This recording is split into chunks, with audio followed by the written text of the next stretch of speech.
Dès qu'il y a une situation, il est vrai, vous ne voyez pas lancer un communiqué. Dès que vous lancez un communiqué, c'est que vous corroborez ce que l'ennemi dit, qui n'est pas nécessairement vrai. Eh bien voilà, le colonel Onfoga, le porte-parole du général de l'état-major de l'armée béninoise, émet des éclaircissements sur le silence du gouvernement face aux soldats tués le 8 avril au front contre les terroristes. Alors, ça fait de cela 3 jours que c'est dit par le gouvernement béninois que c'est 8 soldats qui ont été tués par les terroristes. Après ça, il a été publié sur certaines chaînes par les terroristes eux-mêmes que c'était 70 soldats qui sont tués au front. Et selon le colonel Ebenezer, cette information publiée par les terroristes est une fausse information. Alors la question qui devait être posée, est-ce vraiment 70 soldats qui sont tués ou 8 soldats qui ont été tués comme le gouvernement béninois l'a proclamé?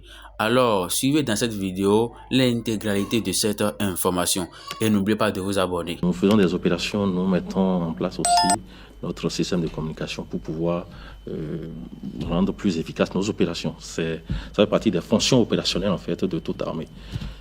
Elle est une arme aujourd'hui en ce sens que l'ennemi sait bien l'utiliser et depuis le début de l'année 2025, vous avez dû voir que l'ennemi, quand il pose ses actes, il prend des vidéos et il les distille, il les feuilletonne.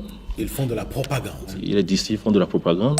Il les distille chaque jour. Ça fait partie de leur stratégie. Donc, c'est une arme pour eux. C'est une arme pour eux puisque le mobile de ça, c'est atteindre le moral en fait de nos populations et surtout des forces armées béninoises, des personnels qui sont au front, qui ont besoin quand même de ce moral-là pour pouvoir être plus aguerris face à cet ennemi. Donc, c'est une arme et que nous aussi, nous essayons de saisir puisque on ne change pas d'habitude, on ne change pas une habitude en la basculant par la fenêtre, mais en la faisant descendre par les escaliers, marche par marche. Donc, nous sommes en train de changer d'habitude. Nous nous adaptons au terrain, nous nous adaptons à ce qui se fait dans les médias, nous nous adaptons à cette invasion des réseaux sociaux. Justement, quelle est la collaboration de l'armée aujourd'hui, en 2025, avec les médias béninois de tous ordres, toujours cloisonné ou un peu fluide aujourd'hui? Je dirais que c'est assez fluide. C'est assez fluide. Dès qu'il y a une situation, il est vrai, vous ne voyez pas lancer un communiqué. Dès que vous lancez un communiqué, c'est que vous corroborez ce que l'ennemi dit, qui n'est pas nécessairement vrai. Bien sûr. Mais le communiqué ne va pas non plus manquer d'exister. Et il est vrai aujourd'hui que quand on se lance dans une attaque, on ne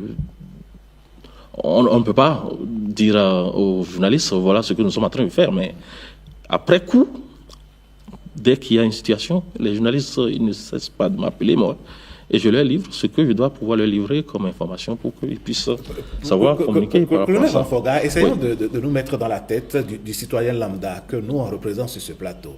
Voici des Béninois qui viennent d'apprendre que son pays a été attaqué et que 70 de ses frères sont massacrés, ou même 2 de ses frères sont massacrés. Tout de suite, l'émotion arrive, c'est naturel. 1 jour, 2 jours, 3 jours, il n'entend rien des responsables de l'armée, les responsables qui coordonnent les activités au niveau du terrain. Et puis après, 1 semaine, 2 semaines, l'armée ne dit pas, compte tenu de cette attaque, voici notre réaction, et après notre réaction, voici ce que nous avons pu faire. Est-ce que le citoyen n'est pas en droit d'exiger de vous de comprendre ce qu'a été l'action de l'armée suite à l'attaque? Oui, c'est vrai, les forces armées béninoises sont issues d'une population et c'est l'argent du contribuable qui fait que nous existons sur le terrain. Et nous avons le devoir de livrer à la population ce que nous faisons. Mais ce que nous avons vécu le jeudi passé, par exemple, est assez préoccupant. Et nous sommes en offensive, en contre-attaque vers l'ennemi. Et cette contre-attaque continue.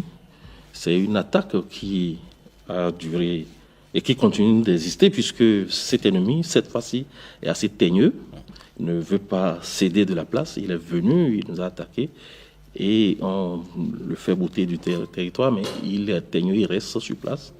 Mais pendant ce temps, nous n'avons pas encore les éléments concrets pour pouvoir livrer l'information à la population. Nous n'avons pas encore les éléments concrets. Ce n'est qu'après toute cette opération que oui, nous pouvons dire à la population, voilà ce que nous avons pu faire et voilà ce qui se fait. Et aussi, comme je vous ai dit, cet ennemi s'informe aussi par rapport à ce que disent les officiels. Les 70 morts dont il a parlé, c'est manifestement faux. C'est manifestement faux. Il y a même un média qui a dit que nous avons transporté les corps vers un certain camp. Ça, c'est encore archi faux. Et bien voilà l'occasion pour vous de nous dire ce qui s'est passé. Et sur le nombre, par exemple, colonel Onfoga, éclairer alors les populations. Non, au début, il y a eu 8. Il y a eu 8, mais le ratissage continue, les attaques, la contre-attaque continue, le combat continue sur le terrain. Et ce serait vous mentir que de me hasarder sur les chiffres à ce niveau-là, de nos opérations. Ce n'est pas totalement actualisé. Les chiffres ne sont pas encore actualisés, donc donnez-nous encore quelques jours pour que nous puissions voir clair dans ce qui s'est passé. Et même les opérations continuent sur le terrain.